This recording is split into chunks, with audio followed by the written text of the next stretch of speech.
Les revenus touristiques du Rwanda ont augmenté de 36%, passant de 445 millions de dollars en 2022 à 620 millions de dollars en 2023, selon le Rwanda Development Board. Grâce aux efforts du pays, les visites dans les parcs nationaux ont augmenté, générant 35,79 millions de dollars en 2023. En ce qui concerne le secteur des réunions, conférences et événements, le Rwanda a enregistré 95 millions de dollars de revenus en 2023 grâce à 160 événements ayant attiré 65 000 délégués.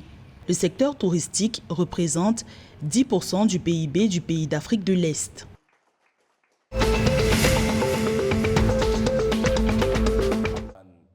Le Premier ministre somalien Hamza Abdi Barre a déclaré que les restrictions au commerce et aux investissements imposées aux investisseurs étrangers entraînent des pertes de production d'environ 2% dans le pays. Dans une déclaration du 24 avril 2024, le chef du gouvernement a indiqué que la Somalie a conçu des plans pour accélérer la croissance économique menée par le secteur privé.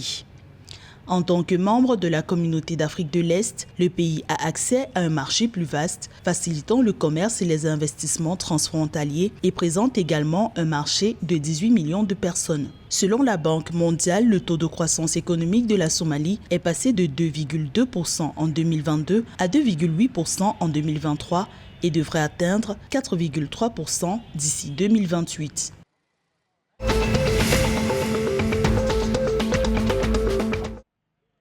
La Tanzanie et l'entreprise chinoise Chinese Railway Construction Engineering Group ont conclu un accord de 19,7 milliards de dollars pour la modernisation du stade Uhuru, situé à Dar es Salaam. Le contrat devrait s'étendre sur une période allant de 6 à 12 mois, selon le gouvernement tanzanien. Le stade Uhuru, qui sera utilisé à des fins d'entraînement lors de la phase finale de la Coupe d'Afrique des Nations de 2027, réduira la dépendance à l'égard du stade Benjamin Mkapa. Le pays a lancé un vaste projet de construction et de rénovation de stades à Dar es Salaam, Dodoma et Arusha, en prélude de la plus prestigieuse compétition de football du continent africain, co-organisée par 3 États d'Afrique de l'Est, la Tanzanie, l'Ouganda et le Kenya.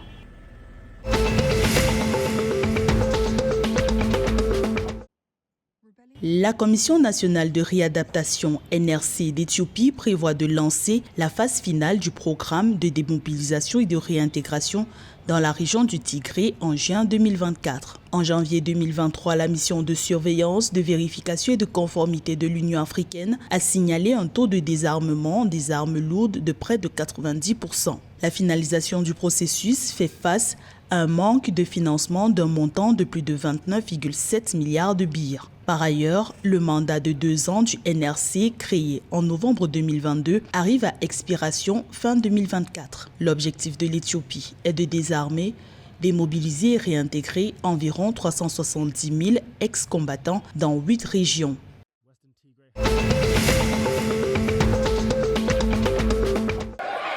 Dans un communiqué publié sur son site internet officiel le 25 avril 2024, la Fédération kenyane de volleyball, la KVF, a annoncé qu'elle ne poursuivra pas son programme d'autonomisation en partenariat avec la Fédération internationale de volleyball. Ce programme d'un budget de 88 millions de shillings, lancé en 2020, a permis à l'équipe nationale féminine, les Malkia Strikers, d'être encadrée par un collège de 6 entraîneurs internationaux au cours des 4 dernières années. Le refus de l'instance internationale de volleyball de remplacer 3 membres de l'encadrement technique des Malkia Strikers par des entraîneurs locaux justifie la décision de la KVF. L'équipe nationale féminine kenyane de volleyball entre en stage de préparation pour les Jeux Olympiques Paris 2024 à la mi-mai, après l'achèvement des barrages de fin de saison de la Ligue nationale.